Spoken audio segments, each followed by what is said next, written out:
You remember the movie Good Will Hunting? Matt Damon is the brilliant but conflicted young man, and he meets up with a psychologist who's played by Robin Williams. There's this great scene that I love, and Matt Damon is looking at all of the books from the psychiatrist. He's looking at all of them everywhere. And he's just like, "You people baffle me. You have all these books, but you don't have the right ones."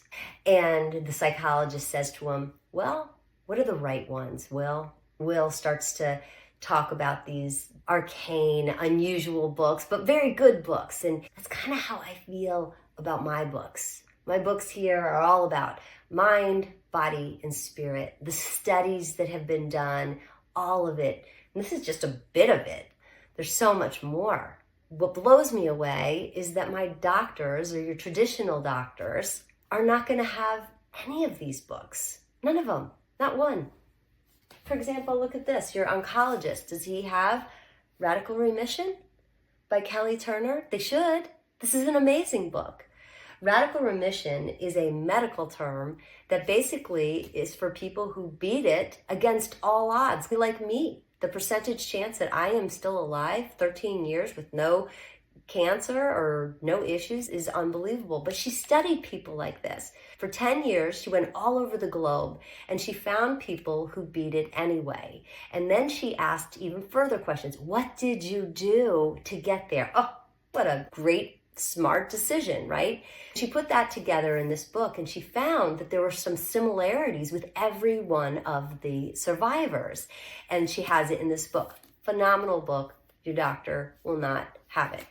This one is another phenomenal one, Spontaneous Healing, New York Times best-selling book. Andrew Wiles, he's a doctor. He went to Harvard. His book is classic. And again, same concept. How do we heal ourselves? Self-healing, self-love, and how it connects to our physiology and body. Great book, phenomenal. Your MD probably doesn't have that one. And here's this one too. The Biology of Belief. I love this one, fascinating. This is about epigenetics, and this is sort of a newer area. I think it's about 20 years, 25 years perhaps. But Bruce Lipton wrote this particular book, and there are lots of them out there. But basically the concept is you are not defined by your DNA. It's mostly your environment. So when we get sick, it's not always, oh, I have bad DNA.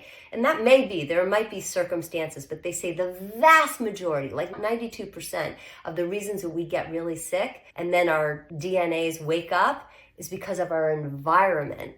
Wow, mind-blowing, right? Most doctors do not have this book. They studied other books.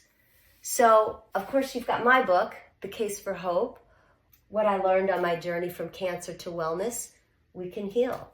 This is what I learned. All of these different tools organically. I didn't have a book at that point. I was just sort of going along. And ultimately, once I got to all of this, once I wrote a book and I put all of this together, I was like, wow, this is how we can heal. So I guess the real question for you is, are you reading the right kinds of books? And if you're not, maybe it's time to make a change.